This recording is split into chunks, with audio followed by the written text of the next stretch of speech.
Assalamualaikum warahmatullahi wabarakatuh. Selamat datang di mata kuliah Hukum Adat dengan saya, dosen kalian, Yohan Zainul Fuad. Ya, di pertemuan kali ini kita akan membahas tentang pengantar hukum adat.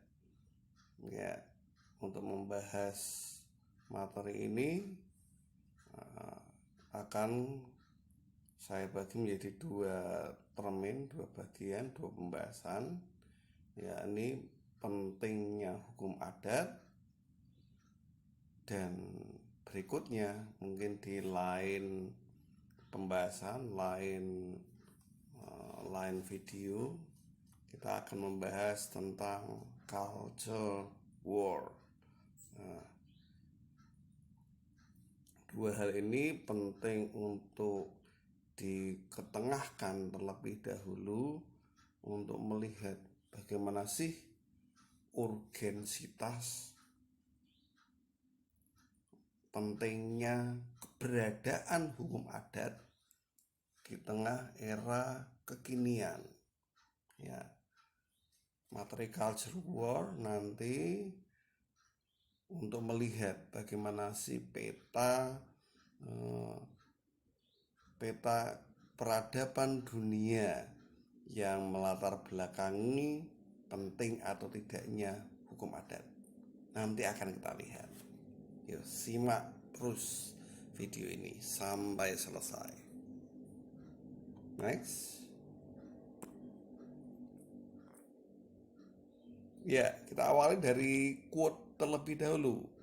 Quote dari sastrawan Nusantara Pramudia Ananta Tour. Beliau ini penulis, novelis, novel yang terkenalnya banyak, diantaranya yang berupa film yang diperankan oleh aktor kekinian namanya Iqbal Ramadan. Ya, diawali dari novelnya berjudul Bumi Manusia. Ya, ini sastrawan yang terkenal, melegenda dalam kesastraan Indonesia. Ya, quote beliau yakni beliau mengungkapkan bahwa modern adalah juga kesunyian. Dalam artian ini, modern itu menjadi sunyi, sepi, sendiri. Manusia yatim piatu, tidak punya ayah ibu, bebas, dikutuk untuk membebaskan diri, berarti mengindividualisasikan dirinya, bebas, merdeka dari segala ikatan yang tidak diperlukan. Berarti modern itu dalam pandangannya Pram, begitu ia sering dipanggil,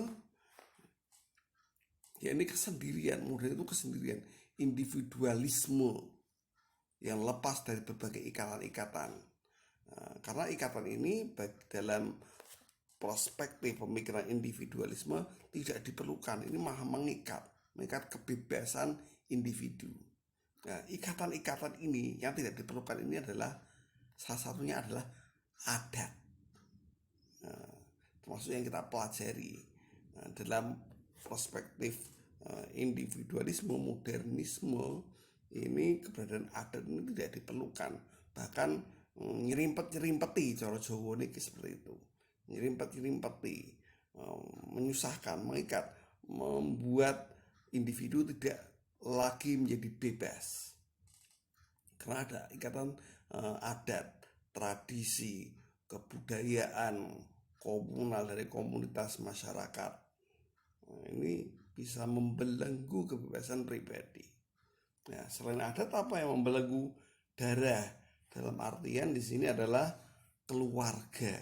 Nah, berarti keluarga juga membelenggu, mengikat. Individu tidak lagi bebas. sebagai anak, wah kita harus diikat oleh aturan orang tua, tidak boleh ini itu. Kalau pergi harus tahu jam, ya harus memperhatikan orang yang di rumah. Nah, ikatan seperti ini tidak diperlukan dalam perspektif individualisme yang modern. Bahkan juga bumi, lingkungan ini juga tidak diperlukan. Bahkan kalau perlu juga sesamanya atau sama manusia ini seperti orang akhirnya menuju ke arah kesendirian, kesucian, sepi sendiri. Nah, inilah modernitas, suatu otokritik yang dikemukakan oleh Pram, bahwa modern yang dituju dalam pembangunan di berbagai kehidupan peradaban di dunia ini menuju ke arah kesunyian, individualisme, lepas dari ikatan-ikatan, diantaranya ada. Sampai sini bisa dipahami ya. Oke, next quote. Nah, quote-nya presiden pertama kita, Insinyur Soekarno. Beliau mengemukakan bahwa wadah yang bernama Negara Republik Indonesia yang terdiri dari berbagai agama, adat istiadat ini supaya utuh, tidak retak. Agama, suku, adat istiadat supaya utuh. Berarti negara ini wadah bagi komunitas-komunitas yang ada di dalamnya. Ya, keberadaan negara ini dibentuk oleh komunitas-komunitas. Yang namanya komunitas ini adalah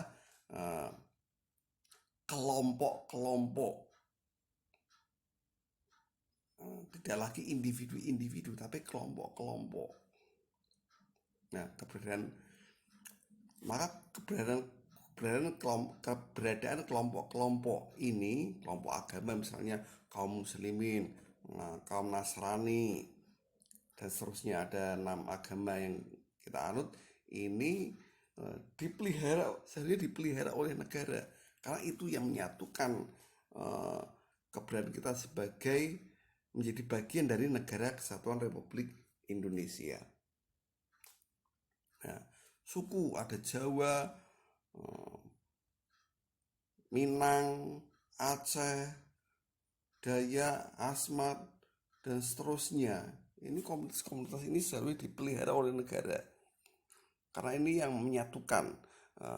Keberadaan NKRI ini disusun oleh komunitas-komunitas keberagamaan, komunitas kesukuan, komunitas adat istiadat. Gunanya apa? Supaya utuh, tidak retak, tidak terpecah belah. Nah, ini quote dari Soekarno ini memperlihatkan bahwa keberadaan NKRI dibentuk oleh komunitas, bukan individu. Sekali lagi ya, saya tekankan ya, keberadaan NKRI ini dibentuk oleh komunitas, bukan individu. Nah, salah satu komunitasnya adalah adat. Sampai sini bisa dipahami? Oke, next quote dari Presiden Afrika Selatan yang setelah politik apartheid di Afrika Selatan, ia adalah presiden pertama yang berkulit hitam. Sebelumnya presiden Afrika Selatan ini kulitnya putih. Dulu presiden atau perdana menteri ya. Nah, sebelum Nelson Mandela, nanti silahkan Anda googling ya. Ya, Nelson Mandela itu punya quote yang bagus. Kepemimpinannya ini bisa menjadi teladan dalam menjadi inspirasi bagi para pemimpin dunia. Quote pentingnya yakni, I came to accept that I have no right. Nah, ketika ia datang dalam suatu komunitas, ya, ia memposisikan diri untuk mengaccept, untuk menerima. Kemudian menambahkan that I have no right. Beliau tidak merasa memposisikan diri tidak punya hak. Karena ia pengen ikut terlibat dalam komunitas, tidak mengedepankan individualismenya. Nah, kalau individualisnya mengedepankan right terlebih dahulu. Hak, saya hidup hak, saya bicara juga hak. Nah, ini kalau paradigma individualisme. Tapi kebijakan beliau, karena beliau juga anak kepala suku di Afrika Selatan, dia belajar tentang kepemimpinan. Cara dia memimpin adalah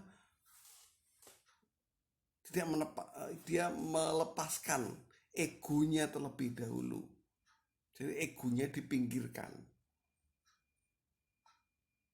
Egoisme yang dilindungi oleh HAM ya, ini dikesampingkan terlebih dahulu. Ia lebih mengedepankan komunitas, kelompoknya. Kemudian dari kelompok membesar menjadi suatu bangsa yang lebih mengedepankan bangsanya. Whatsoever, no right,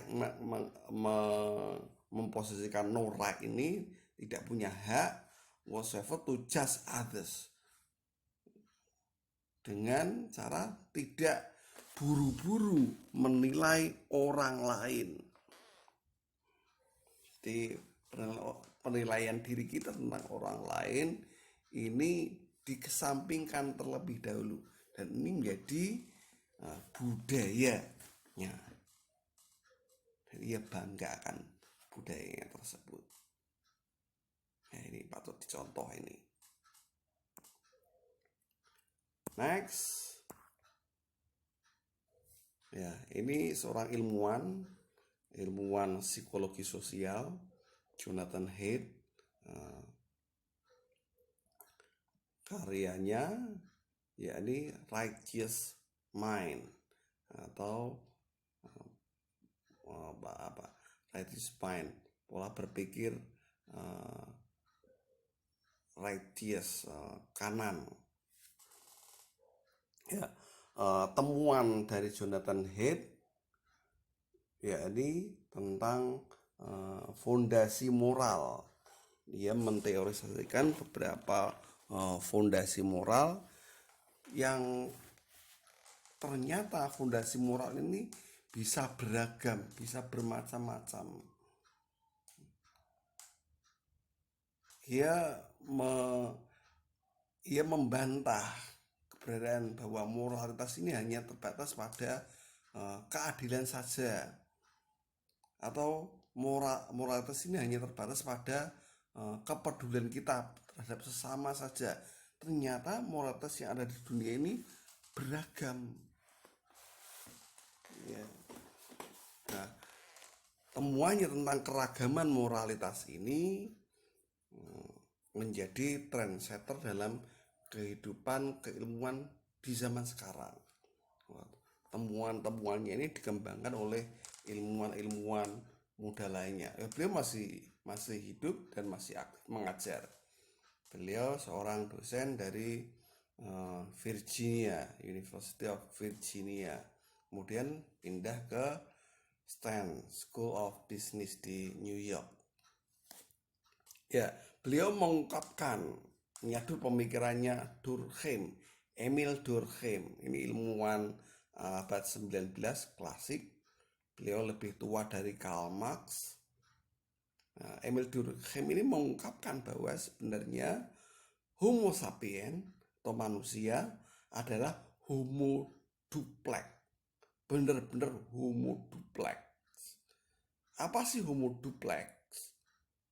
Ia mengungkapkan bahwa Homo duplex itu makhluk yang hidup dalam dua tingkatan,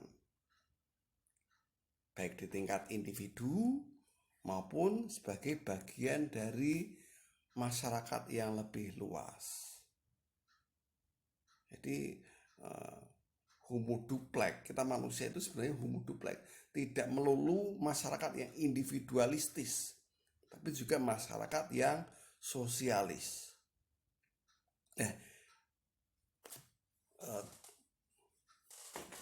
Teorinya Emil Durkheim ini ia pelajari dari komunitas beragama. Nah, di lingkungan di mana ini? Di Jerman ya. Kemudian pemikirannya ini banyak dikembangkan lebih lanjut di Perancis. Nah, sekarang Perancis ini bertahun-tahun memakai pemikirannya Emil Durkheim untuk komunitas sosial yang solid, yang tidak hanya mengedepankan sisi individualismenya saja, tapi juga larger society, komunitas yang lebih besar, sampai komunitas yang paling besar bernama national atau kebangsaan Perancis. Nah, kebangsaan ini kemudian nation state atau negara bangsa ini kalau di era kekinian sudah dikembangkan lagi menjadi global, masyarakat global lewat globalisasi tadi. Ya, next, pandangan dari negarawan, sastrawan, dan ilmuwan ini kita compare dengan pandangan seorang penyanyi, John Lennon. N-nya kurang kelihatan ya ini ya. John Lennon ini Anda pasti tahu ya, ini anggota The Beatles. Nah, karyanya mungkin lagu liriknya Anda juga kenal dan hafal, sering Anda nyanyikan ini.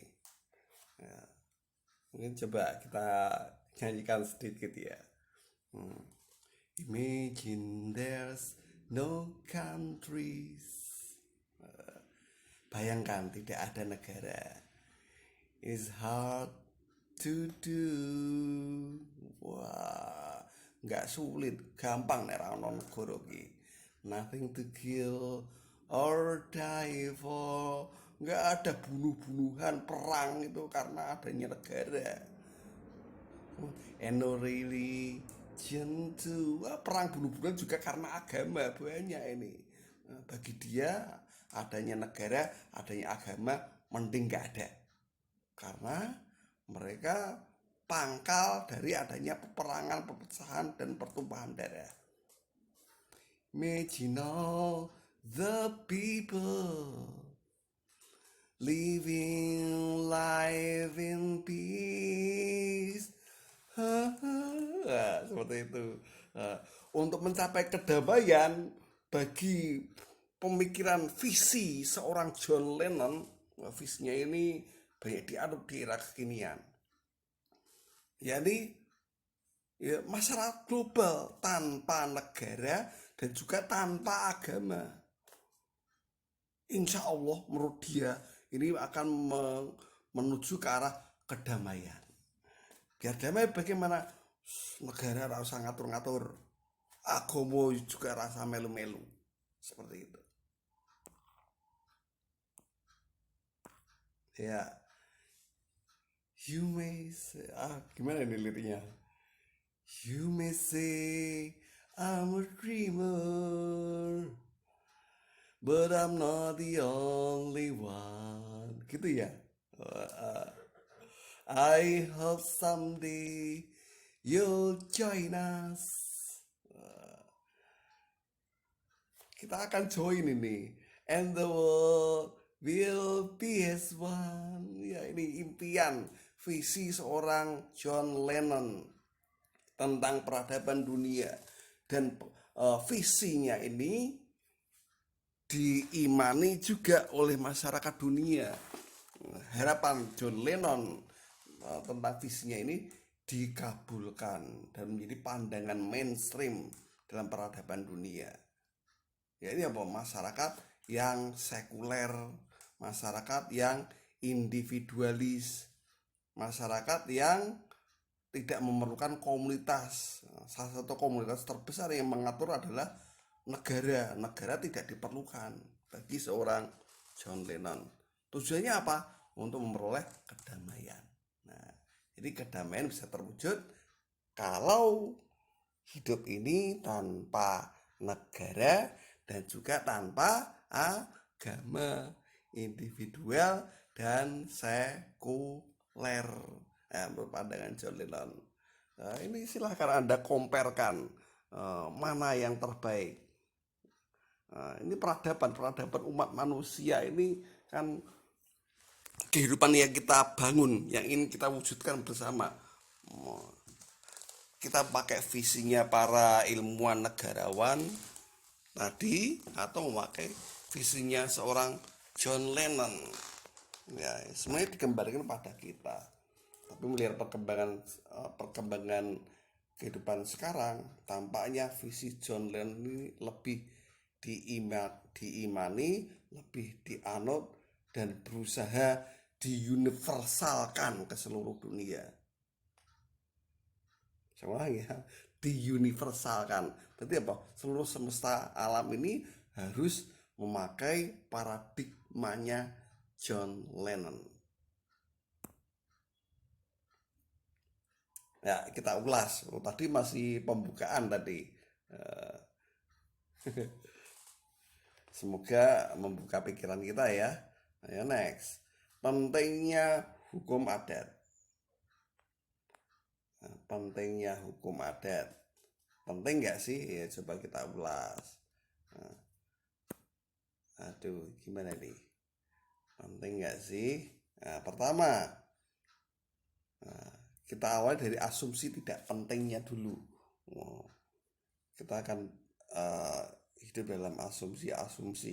Kalau orang udah asumsinya negatif, pandangan awalnya juga negatif semua. Nah, bagaimana kita bisa memandang objektif?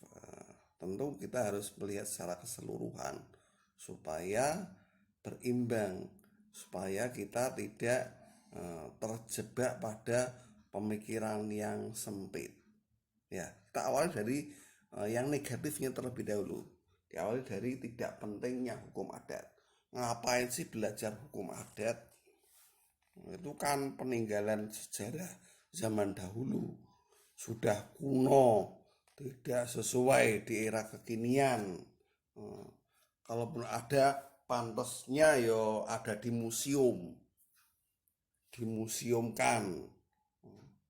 Kenapa dimuseumkan? Ya tidak sesuai di era kekinian, atau dengan kata lain, di zaman sekarang ini hukum adat tidak lagi dipakai. Soalnya apa ya, wis zaman kuno, orang modern, nggak dipakai dan dianggap ketinggalan zaman. Nah, kita dalam kehidupan bernegara, politik hukum kita bagaimana? Nah, juga tergantung pada kita. Apakah menganggap hukum adat ini kuno dan ketinggalan zaman dan kemudian kita museumkan, dalam artian apa? Tidak dipakai dalam kehidupan bernegara. Wis, ini masa lalu, tutup buku, hanya ada dalam buku-buku sejarah saja. Untuk yang berlaku di era kekinian ini tidak lagi diberlakukan, memakai hukum yang benar-benar baru. Nih, next. Tidak pentingnya hukum adat. Pertama, kemudian yang kedua, bukan hukum positif. Ya, bukan hukum positif. Nah, di era zaman peradaban penjajahan Hindia Belanda masuk ke Indonesia, yang namanya hukum positif adalah hukum buatan pemerintahan Hindia Belanda. Selain itu, berarti hukum yang berlaku dalam masyarakat adat yang ia jajah ini dianggap sebagai hukum tidak tertulis atau bukan hukum positif. Keberlakuannya hukum adat ya di lingkungan komunitas masyarakat adat, tapi tidak berlaku dalam lingkup kenegaraan pemerintahan Hindia Belanda. Nah, setelah Indonesia merdeka bagaimana? Ya tergantung pada kita. Nah, kita mau nggak mempositifkan hukum adat yang berlaku, yang hidup di tengah masyarakat, atau ya dibatasi hanya beredar di kalangan masyarakat adat saja, tapi tidak berlaku dalam hukum nasional. Nah, ini menjadi otokritik bagi kita semua juga. Next, asumsi tidak pentingnya hukum adat berikutnya yakni sulit dilakukan unifikasi hukum. Unifikasi itu penyatuan hukum. Hukum yang satu yang berlaku untuk semuanya. Karena kita bentuknya negara kesatuan Republik Indonesia, hukumnya harus satu. Nah, hukum yang satu ini, hukum nasional, hukum negara ini berlaku dari Sabang sampai Merauke, seluruh masyarakat harus tunduk patuh pada hukum nasional. Nah, keberadaan masyarakat Nusantara yang plural, yang berbineka, yang bermacam-macam, yang beragam suku, adat, tradisi, dan agamanya, ini tentu menyulitkan kalau dilakukan unifikasi hukum, penyatuan hukum. Ya, gambarannya ya dengan adanya peta jalan unifikasi berarti apa? Menyatukan dari jalan-jalan yang bercabang menuju ke arah satu. Nah, dari hukum misalnya hukum Jawa, hukum adat Jawa, hukum adat Minang, hukum adat Aceh, hukum adat Maluku, Ternate, Tidore, Asmat, Dayak, Timor, nah, semuanya disatukan jadi satu. Nah, penyatuan hukum ini tentu menyulitkan, mengingat asalnya masyarakat Indonesia adalah plural, berbineka. Ya, kalau punya kesamaan ini ya memudahkan dalam pembuatan hukum nasional. Nah, next. Ya, sekarang masih tidak pentingnya hukum adat. Yang keempat, yakni terlalu dinamis. Hukum adat itu terlalu dinamis. Kenapa hukum dinamis itu apa? Gampang berubah. Hukum adat itu gampang berubah. Kenapa hukum adat gampang berubah? Karena mengikuti dinamika masyarakatnya. Masyarakatnya juga berubah. Perubahan-perubahan yang terjadi di masyarakat ya banyak faktor yang menjadi perubahannya. Adanya arus perkembangan budaya seperti modernisasi, teknologi, globalisasi itu juga punya peran dalam mengubah masyarakat. Adanya penjajahan, pemerintahan itu juga menjadi faktor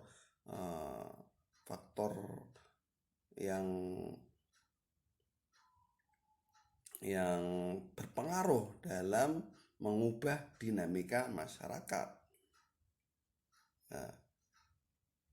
Nah, keberadaan hukum adat sebagai produk budaya ini tentu mengikuti perkembangan masyarakat juga. Nah, masyarakat kita kan juga dinamis. Dinamisnya bagaimana? Ya misalnya, ya kita lihat tradisi tahlilan misalnya. tradisi tahlilan. Mungkin kalau sekarang ini masih ada di daerah pedesaan, tapi dengan seiring perkembangan zaman, masyarakat juga lebih semakin mengkota-kota, menjadi kota. Budaya masyarakat desa juga banyak berubah menjadi masyarakat kota. Ini tahlilan ini berangsur-angsur memudar tradisinya yang tadinya penting ini, karena ini untuk mendoakan para leluhur kita, mbah moyang kita, abauna wa ummahatuna, seperti itu ya doanya ya. Nah ini menjadi tidak lagi dianggap penting ya, sehingga hukum-hukum adat juga mengalami dinamika. Kalau masyarakat ada zaman dahulu saat maghrib semuanya anak-anak harus ngaji, misalnya harus ngaji, berangkat ke langgar ngaji. Nah, kalau sekarang bagaimana? Dengan perkembangan zaman TV, kalau dulu TV ya, dengan mulai murahnya TV, ini menjadi masyarakat berubah mindsetnya dari tadinya ngaji itu wajib menjadi aduh mending enak nonton TV. Kalau sekarang wah, seiring HP lebih banyak diakses ya, sekarang anak mainannya ya HP, daripada ngaji mending dolanan HP, seperti itu. Next ya, sekarang pentingnya hukum adat. Ini pentingnya ya, pentingnya hukum adat. Berarti hukum adat itu urgent untuk dipelajari, urgent untuk dipakai dalam kehidupan era kekinian. Nah ini juga masih asumsi juga ya, asumsi idealitas. Idealnya hukum adat itu menjadi identitas diri bangsa. Yang namanya identitas berarti apa? Tanda pengenal bahwa kita ini bagian dari sebuah bangsa. Tapi sebelum ngomong tentang bangsa, ingat ya, bangsa ini komunitas yang sangat besar ya. Pertanyaan ada di sini, menjadi identitas nasional.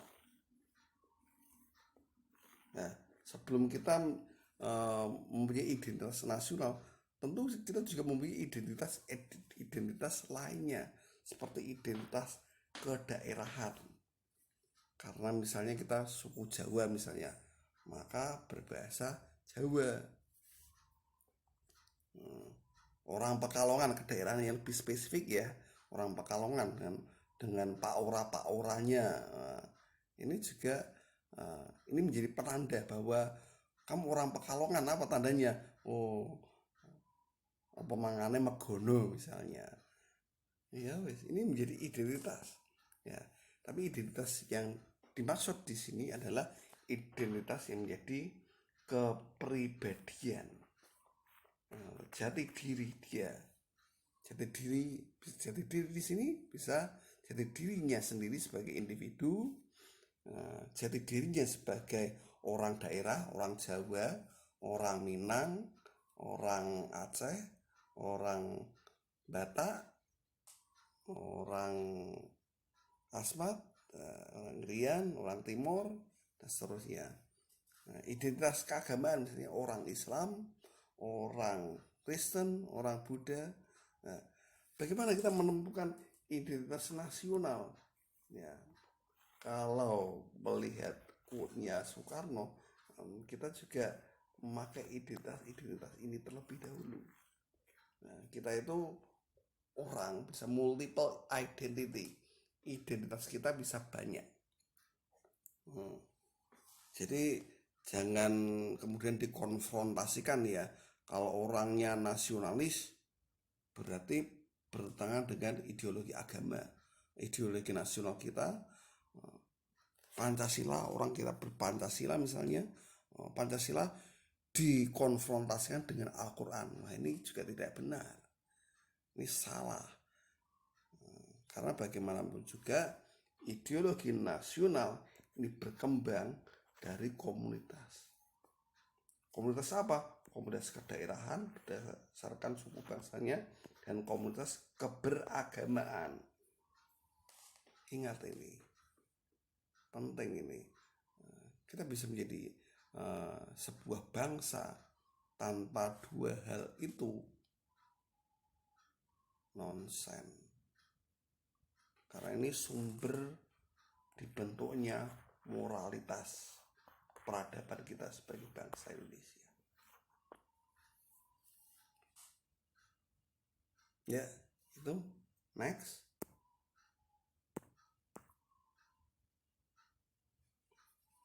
Pentingnya hukum adat yang kedua, yakni merupakan local wisdom atau kearifan lokal yang diwariskan bapak moyang kita, generasi pendahulu kita, mbah-mbah moyang kita ini memakai aturan moral adat, hukum adat dari generasi ke generasi.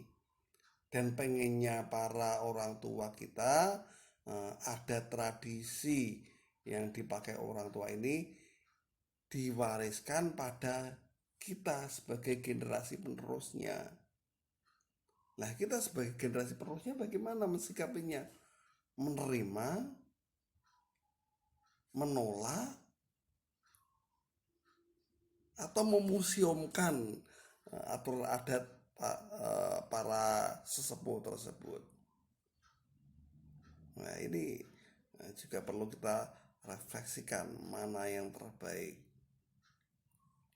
hukum adat. Sebab kalau ini kita kesampingkan, ya kita sama saja modernisasi yang kita tuju mengarah ke individualisasi, namun kita kehilangan jati diri sebagai bangsa. Kita kehilangan nasionalismenya, kita kehilangan identitas keberagamaannya, dan kita kehilangan identitas kedaerahannya. Ini silahkan jangan refleksikan. Kemudian pentingnya hukum adat yang ketiga, yakni memproteksi kebersamaan komunal. Silahkan Anda baca lagi quote-nya Insinyur Soekarno, presiden pertama kita. Kebersamaan komunal adat, kebersamaan komunal agama, kebersamaan suku, ini membentuk negara kesatuan Republik Indonesia ini menjadi wadahnya. Karena kita tidak melulu hanya sebagai makhluk individu saja. Nah, dari komunitas ini muncul adanya semangat bela keluarga. Bela keluarga tersebut karena apa? Keluarga ini institusi terkecil dalam masyarakat. Bagaimanapun juga kalau ayah ibu kita menghadapi masalah atau saudara kita menghadapi masalah, kita tampil sebagai pembelanya.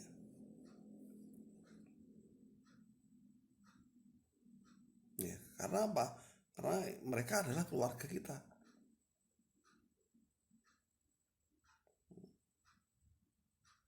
Kemudian dari bela keluarga ini berkembang ke komunitas yang lebih luas lagi, seperti bela daerah. Nah, ini biasanya tampak kalau di supporter bola misalnya, orang Pekalongan mendukung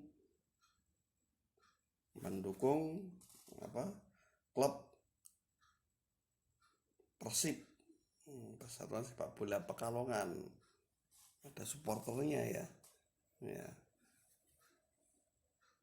Kemudian bela umat, komunitas yang lebih besar lagi, Misalnya umat Islam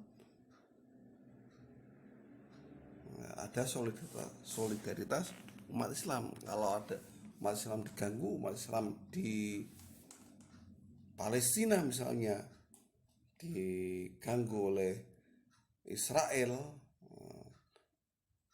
banyak orang bersimpati dan melakukan pembelaan. Dasarnya keumatan. Sekarang dasarnya mulai ada pergeseran ya. Dasarnya kemanusiaan. Ya, ini kelihatannya arah ideologinya mulai ada pergeseran ini. Nah, dari bela daerah, bela umat, ini berkembang lagi ke komunitas yang lebih besar, adanya bela negara atau bela bangsa.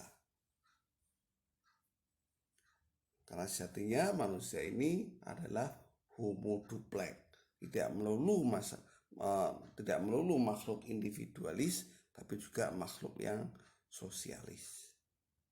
Ya. Nah, karena itu kita adalah makhluk yang sosialis, kita makhluk yang homo duplex, kita harus belajar hukum adat. Nah, pengen ngerti sesuai fitrah kita sebagai homo duplex, kata Emil Durkheim. Berikutnya, pentingnya hukum adat merupakan sumber pembentukan hukum nasional. Nah, sumber pembentukan hukum nasional kita ini ada 3, yakni yang pertama hukum barat, itu yang utama karena kita jajahan negara Hindia Belanda.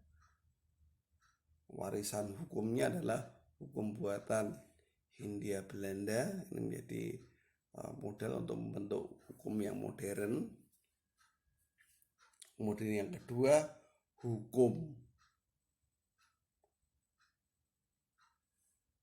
agama dan hukum Islam menjadi sumber pembentukan hukum nasional juga. Dan yang terakhir adalah hukum adat. Nah, bagaimana kalau kita membentuk hukum nasional tapi tidak mengenal 3 hukum tersebut? Ya sudah, kita kehilangan identitas diri, kita kehilangan ciri khas diri, bahwa kita adalah bangsa yang berkembang, berevolusi, sudah membuat suatu peradaban yang terbaik dari mbah-mbah moyang kita sampai sekarang. Atau peradaban mbah-mbah moyang itu kita anggap sudah ketinggalan zaman dan kalah unggul, maksudnya kalah di sini kalah unggul daripada peradaban bangsa lain.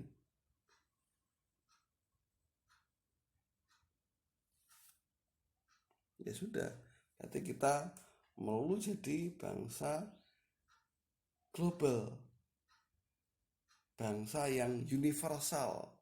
Nah, global itu kan mengarahnya ke suatu bentuk tatanan yang universal, dari negara satu ke negara yang lain sama nilai-nilainya, sama hukumnya, karena universal.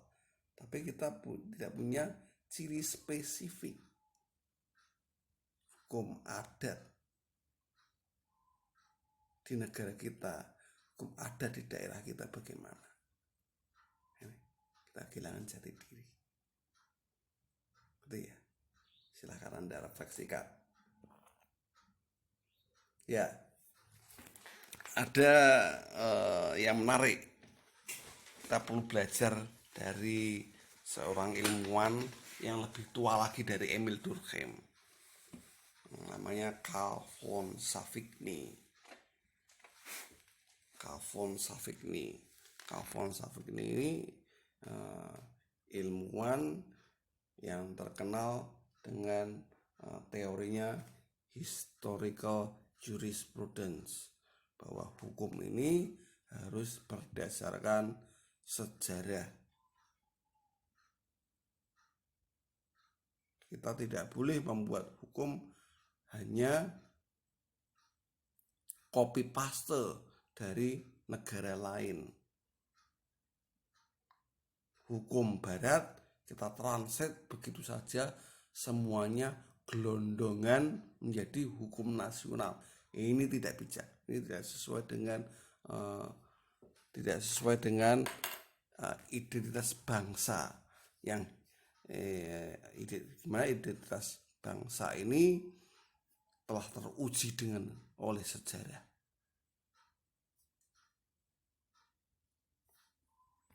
Nah, latar belakang pemikirannya bagaimana? Waktu itu bangsa Jerman ini sedang dijajah oleh negara tetangganya, yakni Prancis. Nah, Prancis negara yang menganut Code Civil buatan Napoleon Bonaparte yang mengadopsi hukum Romawi. Nah, ketika menduduki wilayah Jerman, bangsa Prancis memberlakukan hukum Prancis di wilayah Jerman. Nah, orang-orang Jerman seperti halnya Carl von Savigny ini melihat, kalau begitu orang Jerman tidak berhak membuat hukum yang mengatur bangsanya sendiri dong. Nah, ini dari situ mulai dibentuk kemandirian. Bagaimana supaya bangsa Jerman ini mandiri, tidak tergantung pada orang lain. Dimulai dari mana? Dari identitas diri kejermanannya.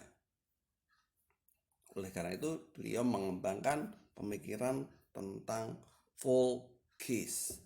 Volksgeist di sini ya, jiwa bangsa.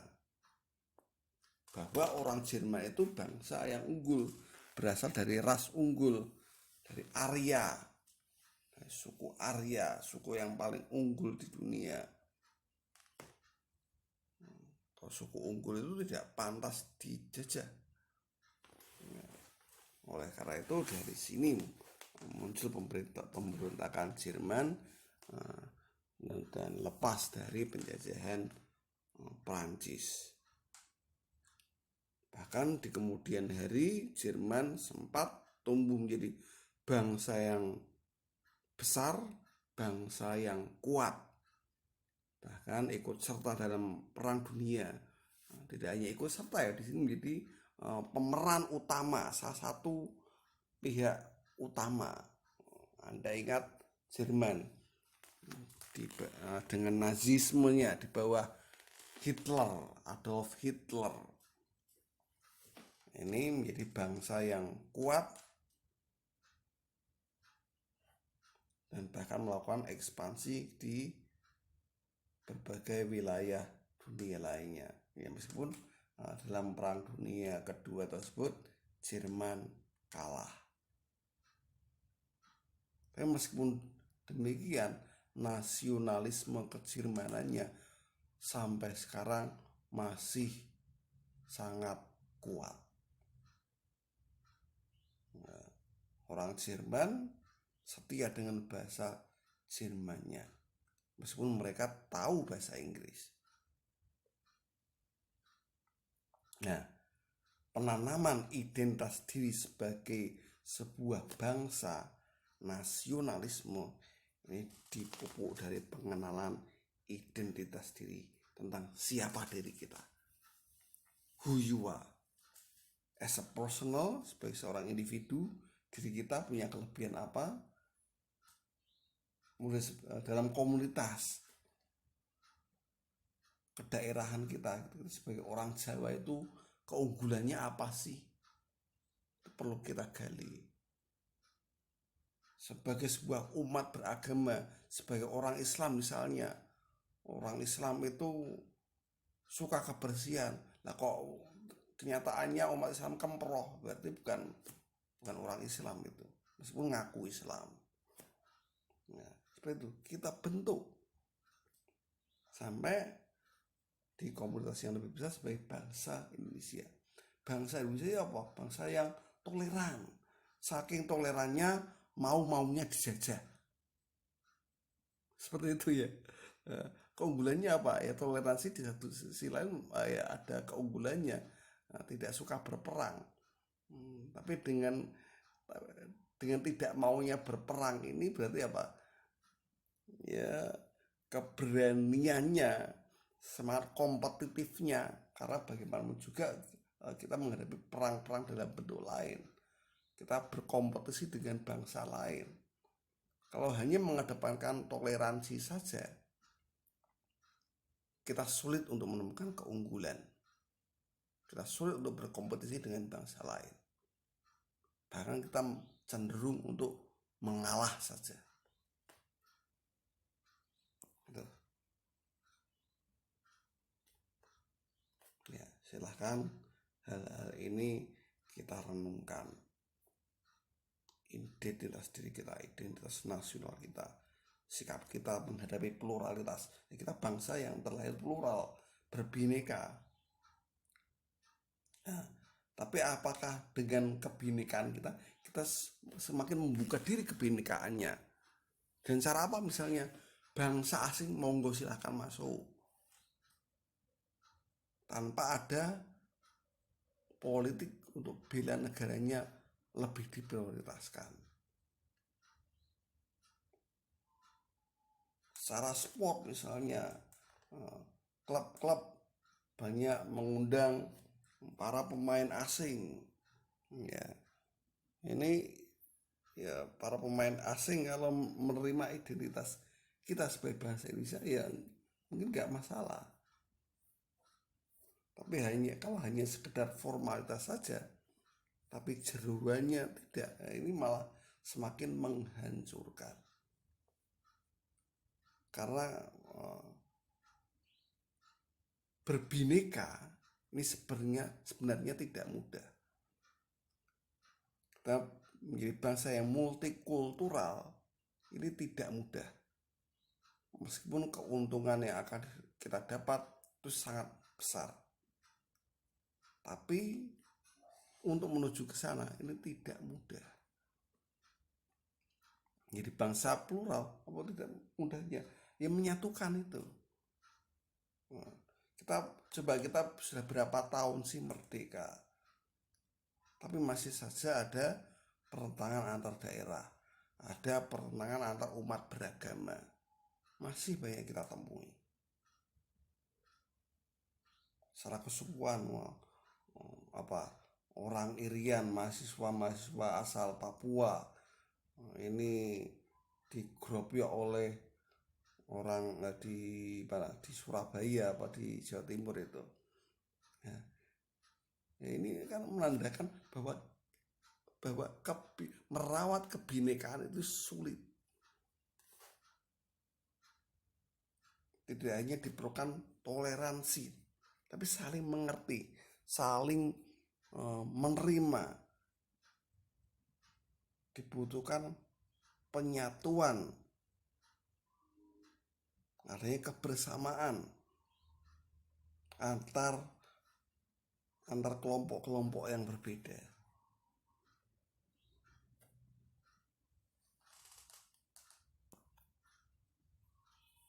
Misalnya kita sebagai orang Jawa, identitasnya apa? Menghadapi orang dari luar Jawa itu bagaimana? Perlu kebijakan-kebijakan. Tidak hanya welcome orang non Jawa, tapi orang Jawa sendiri tidak mengasah kapasitasnya, tidak mengasah keunggulannya untuk berkompetisi dengan mereka. Ya, jadi itu ya, di satu sisi kita harus welcome dengan atas dasar toleransi, tapi di satu sisi lain harus nilai kompetitifnya juga ditekankan. Orang Islam, identitas keislamannya bagaimana? Tidak hanya dalam bentuk peci sama sarung saja, tapi kepribadiannya bagaimana? Mengasah keunggulan orang Islam itu bagaimana? Adanya Quran dan hadis yang menginspirasi orang Islam untuk memperoleh keunggulan pribadi. Bagaimana? Bisa nggak orang Muslim berkompetisi dengan komunitas agama lain? Perlu. Di satu sisi lain ada toleransi, tapi di satu sisi lain harus mengasah kompetensi masing-masing kelompok. Ya, next. Ya, karena kita multiple identity ya, identitas kita beragam.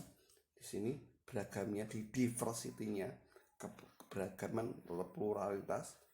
Ada pluralitas agama, pluralitas kedaerahan, pluralitas kebudayaan.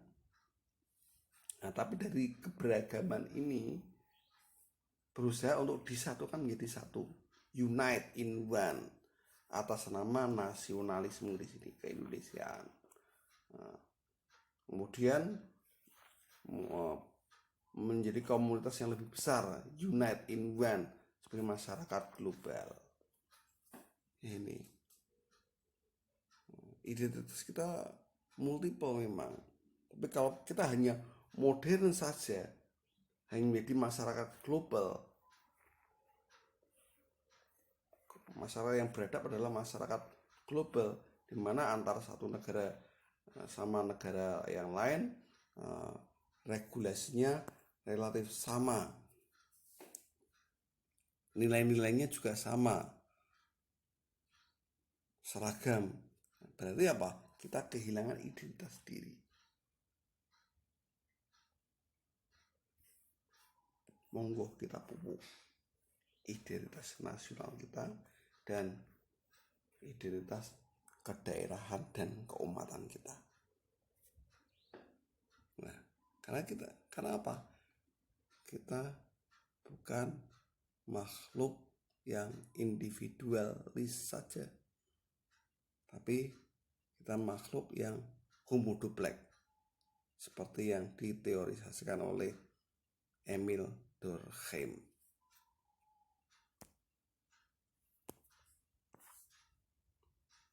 Ya, itu saja. Oh ya, ada satu lagi nih. Nah, pandangan Jean Louis. Ini ilmuwan kebijakan sosial. Dia mengemukakan bahwa individualisme ini sebenarnya adalah egois. Orang yang berpikir individualis ini sebenarnya egois dan merusak, destruktif, merusak. Ya, penelitian individualismenya ini ya kaji dari pengaturan dalam kehidupan rumah tangga dan kehidupan keluarga.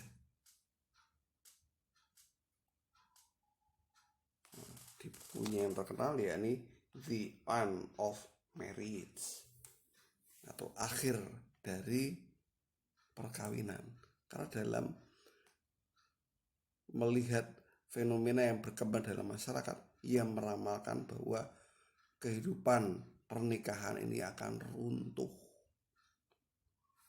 Runtuhnya kenapa? Karena individualisme. Perkawinan ini dirusak, destruktif oleh egoisitas individual.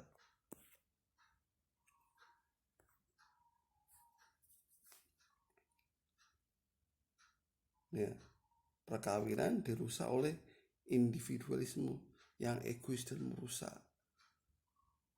Sejatinya perkawinan ini adalah penyatuan dua individu menjadi satu untuk membentuk keluarga. Tapi penyatuan ini akan gampang rusak, akan gampang rentan kalau individualisme merasuk dalam kehidupan keluarga. Misalnya sang suami pergi bekerja, Istri merasa, wah aku juga bisa bekerja, aku bisa mencari nafkah. Akhirnya seperti saingan. Semuanya, dua-duanya ingin menunjukkan egonya. Ego bahwa saya punya kapasitas, bahwa saya punya kompeten di bidangnya, saya punya hak. Kalaupun kita kawin, maka kita harus sesuai dong, kemauan individu satu dengan kemauan individu yang lain harus sesuai. Kalau tidak lagi sesuai, ya bubarkan saja perkawinan. Ya, ini ramalannya Jean Louis, dan ini benar-benar terjadi di era sekarang. Terima kasih, semoga bermanfaat. Assalamualaikum warahmatullahi wabarakatuh.